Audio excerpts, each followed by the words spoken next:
regarde la lumière et admire sa beauté.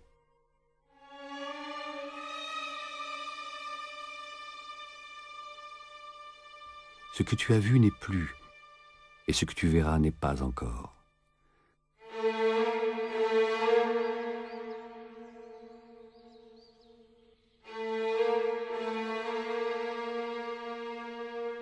Plaise au Seigneur, lumière de toutes choses, de m'éclairer, afin que je traite dignement de la lumière.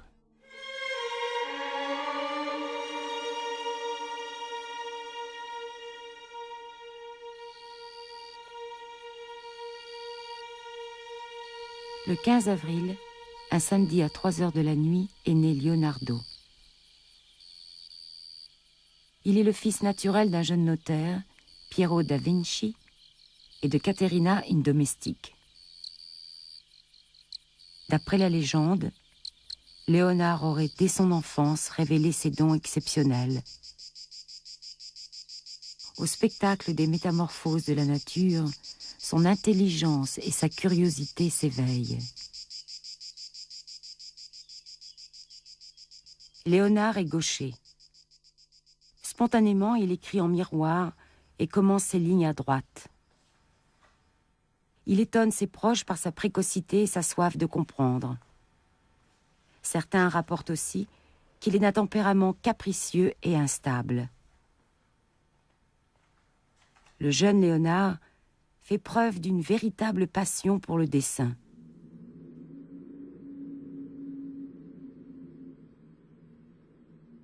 En Toscane, la région autour de Vinci est en pleine renaissance artistique.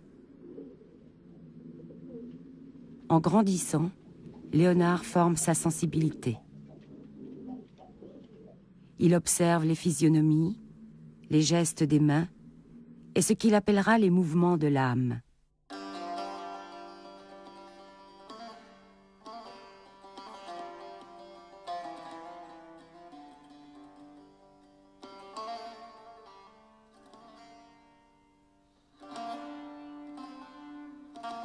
Léonard est encore adolescent quand il quitte Vinci pour s'installer à Florence, la capitale des Médicis.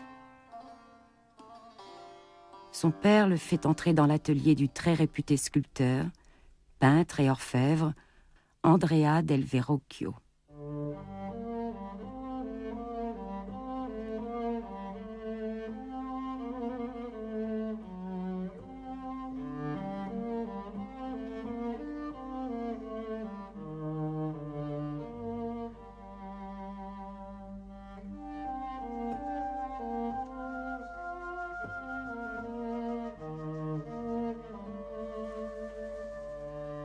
L'atelier est un extraordinaire creuset où se retrouve toute la jeunesse artistique de Florence.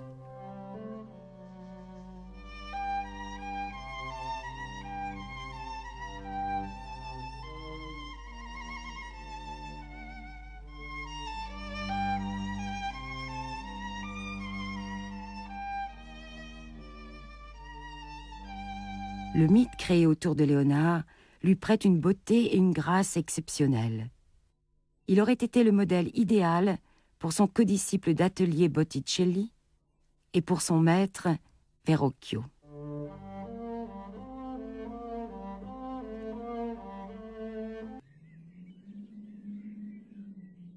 Il entreprend l'étude de ce qu'il appelle l'exploration du vrai. Le mouvement est fait de deux natures, dont l'une est spirituelle et l'autre matérielle. Le spirituel résulte de la puissance de la pensée. Le matériel vient du corps.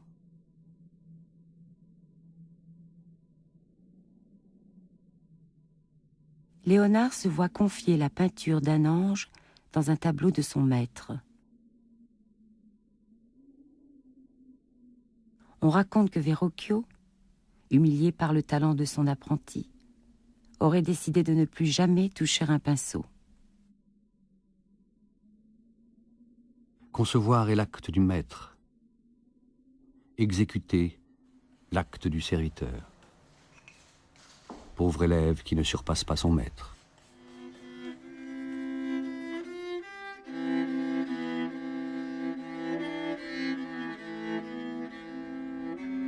Verrocchio et ses élèves partagent un même amour de la musique.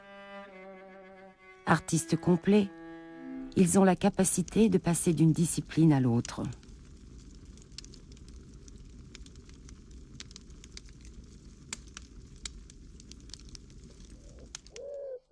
Léonard est témoin d'une véritable prouesse technique qui requiert un savoir-faire d'ingénieur. La fabrication et la mise en place d'une imposante sphère au sommet de la coupole du dôme. Souvent, la rapidité de sa pensée le fait passer de problèmes techniques à des considérations philosophiques. L'eau forme des cercles concentriques qui se propagent jusqu'à une grande distance. Mais dans l'air, le son va plus loin.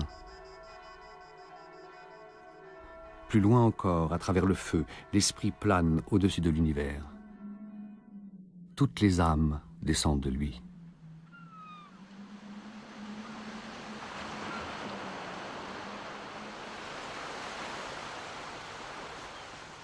Le flux et le reflux ont-ils pour cause la lune et le soleil? Ou sont-ils le souffle de la machine terrestre?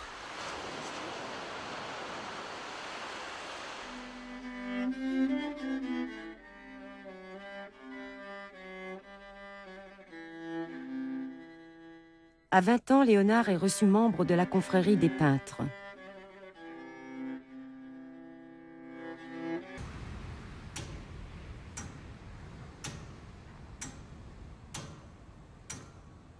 Nous ne manquons pas de moyens pour diviser et mesurer nos misérables jours.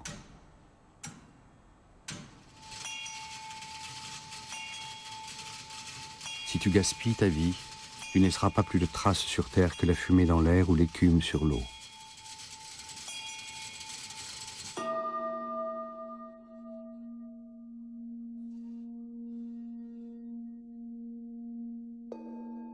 Petit bonnet brun, pourpoint de serge noire, manteau bleu, doublé de fourrure de renard.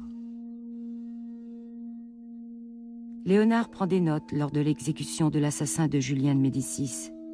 Il espère obtenir une importante commande officielle. Mais Laurent de Médicis lui préfère Botticelli pour commémorer le supplice du meurtrier de son frère.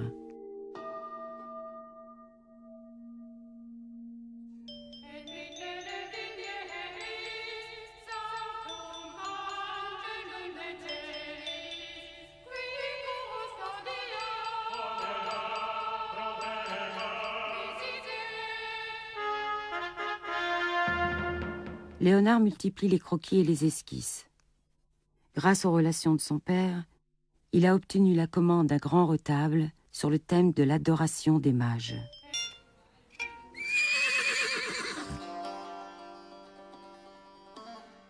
Léonard est chargé d'offrir une lyre de sa fabrication au duc Ludovic Sforza.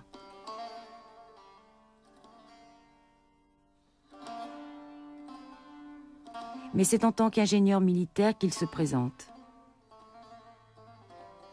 Dans une lettre en 10 points, il vante ses capacités et ses inventions.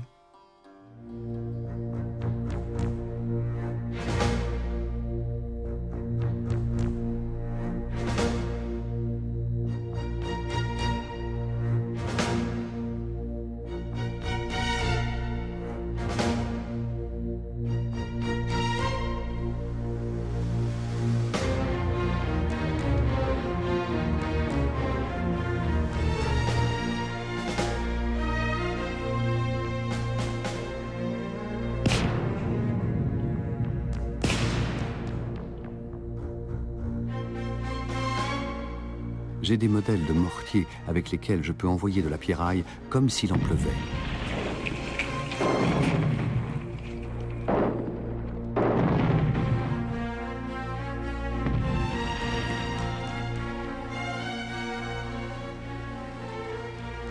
Je peux construire des ponts solides et faciles à transporter. Je sais, lors d'un siège, fabriquer une infinité d'échelles d'escalade.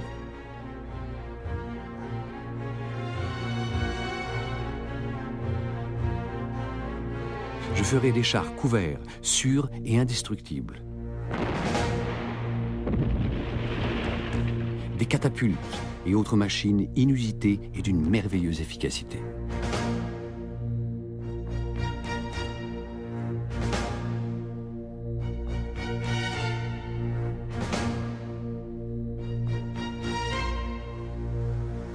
Il ajoute modestement en post-scriptum: Je puis en peinture faire n'importe quel ouvrage aussi bien qu'un autre, quel qu'il soit.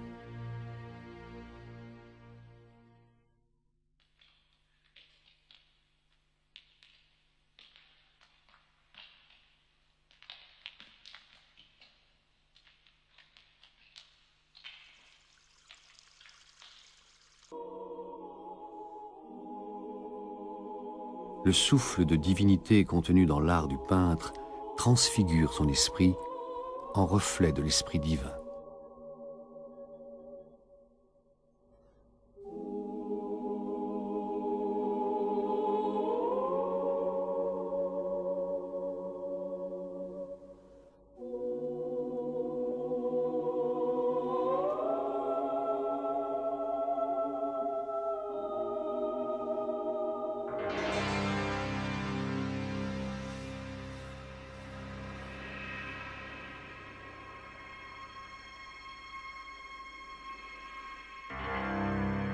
La beauté comme l'harmonie sont de nature divine.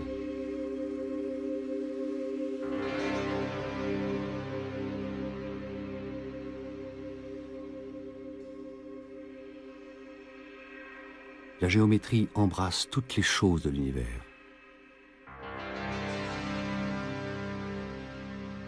Que nul ne me lise s'il n'est mathématicien, car je le suis toujours dans mes principes.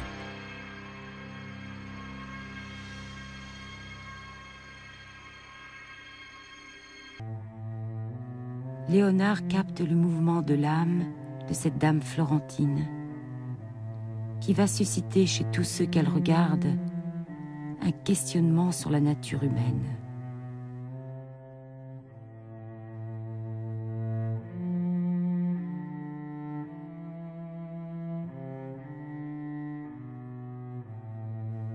Par son exigence de perfection, Léonard ne pourra se résoudre à considérer ses œuvres comme achevées. Il ne les remettra jamais à leur commanditaire. Leur histoire reste encore une énigme.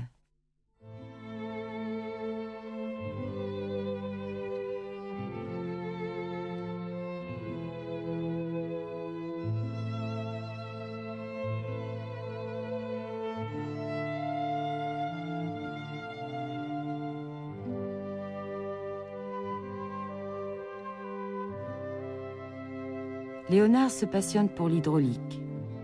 Il dessine une gigantesque excavatrice pour creuser des canaux.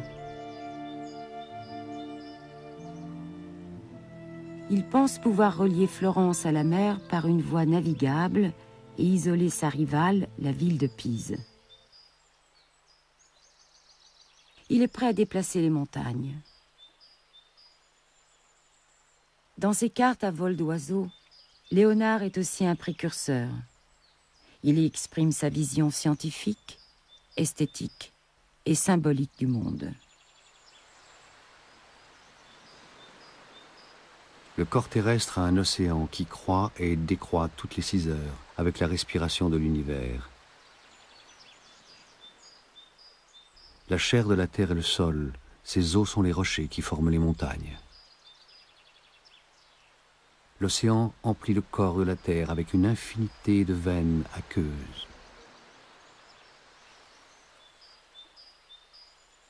L'homme et le monde offrent une grande analogie.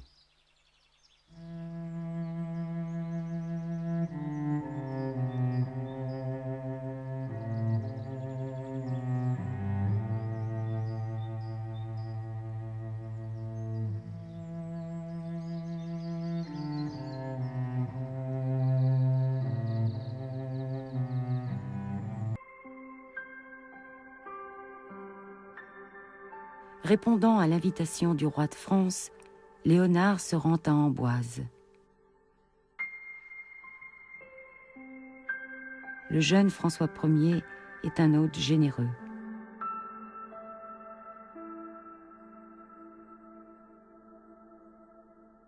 Accompagné de ses fidèles élèves, Léonard s'installe au manoir du Clos Lucé avec le titre de premier peintre, ingénieur et architecte du roi.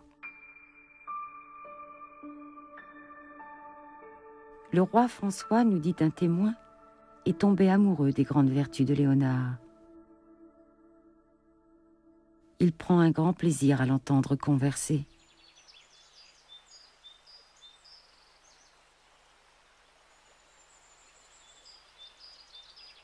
Léonard lui propose d'entreprendre des travaux hydrauliques à grande échelle sur la Loire. Il étudie pour François Ier une nouvelle capitale, Romorantin, une petite Rome au cœur du royaume. Il participe à la conception de Chambord.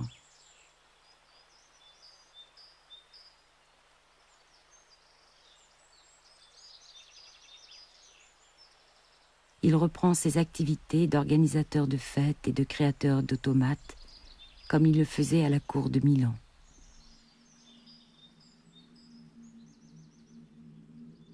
Il a dû méditer sur le destin de son ancien protecteur Ludovic Sforza, mort non loin de là, dans les cachots du château de Loches.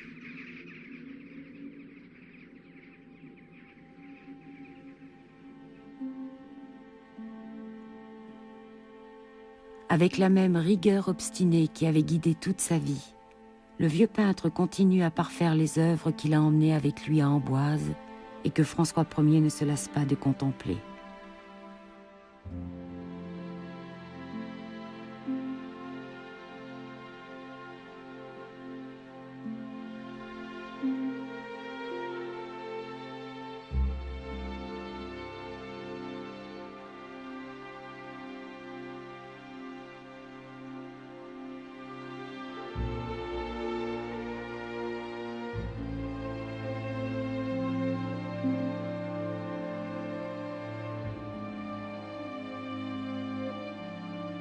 Léonard de Vinci meurt le 2 mai 1519 à l'âge de 67 ans.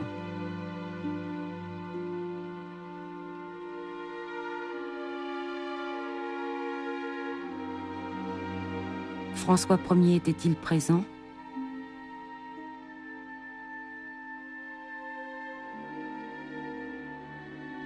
Pour la légende, il n'y a pas de doute. Léonard expira dans les bras du roi.